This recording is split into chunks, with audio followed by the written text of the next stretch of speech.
All right, First Chronicles 14. Let's call this one Before. And subtitle it Before You Make Moves, because before is going to be the theme that I think we're going to focus on throughout this set of 7 chapters. Even though it's not literally going to come up in every one, it is frequently going to be used to describe the way in which God is going to go before people that he has set up for success. And in this chapter, it's going to take the shape of David once again trying to recover from the mistake that got Uzzah killed when he tried to put his hand out to steady the ark, not consistent with the way that God told him it needed to be transported safely. And so on Sunday, we mentioned that sometimes trying to come back from a disappointment, especially a self-imposed disappointment, can be helped by a word of encouragement. And so that is what David is going to get here from another king by the name of Hiram, who is going to offer his help in trying to get David well on his way to building a house for the ark, even if he hadn't gotten it transported yet. And so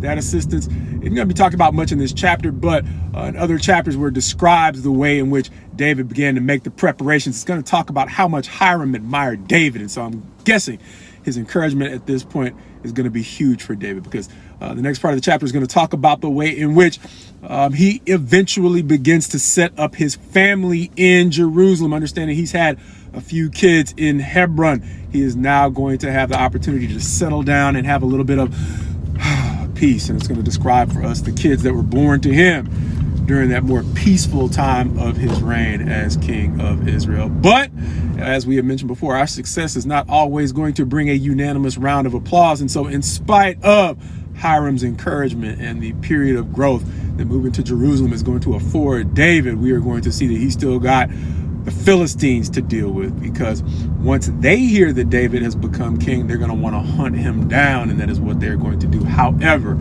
David has learned from his mistake with Uzzah, failing to consult God as to how we need to get this ark from point A to point B safely. This time he's going to get it. He's going to go back to what got him here, or as they sometimes say, you dance with who brung you. And he is going to go back to consulting God before he goes to war, even if it is an old familiar adversary. And so he is going to ask God if he should go up against the Philistines, to which God is going to reply, yes, go. And so David's going to go, and he is going to be victorious, but avoiding the temptation of presumption that we've seen in other situations like Israel, when they went from a great victory at Jericho to a defeat, a huge defeat at a small town called Ai, or in a situation where we saw the Syrians, after having a great deal of success, their mouthpiece, the Rabshakeh, got overconfident in their ability to simply conquer Israel as well. And his presumption about the way things had gone in past battles led him into a defeat before Israel. Likewise, we're going to see David here possibly confronted with the same temptation to make too much of his past success, but he is going to go a different route. And so he is going to ask God when the Philistines come up again, should I go up?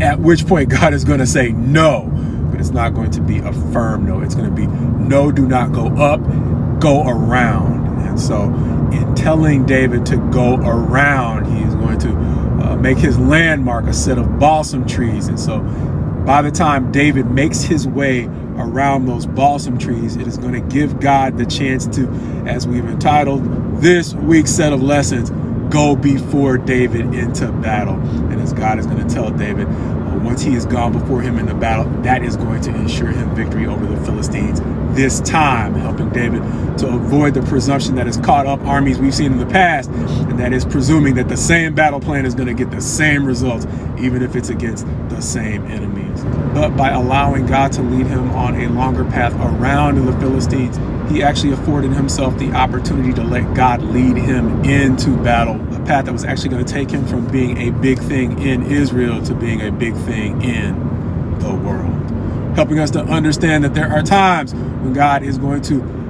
present us with a path that seems like it's a lot less efficient to get into where we want to be. But as we sometimes say, my prayer for you is my prayer for me, especially in this area, because I know how hard it can be to wait and take what seems to be a more indirect route. But God willing, to the degree that we are willing to do that insofar as that is the way that God is actually leading us, much like he took David from being a big thing in Israel to being a big thing on the world stage. God willing, as the word will go on to say, he will likewise do for us more than we ever asked or thought was possible.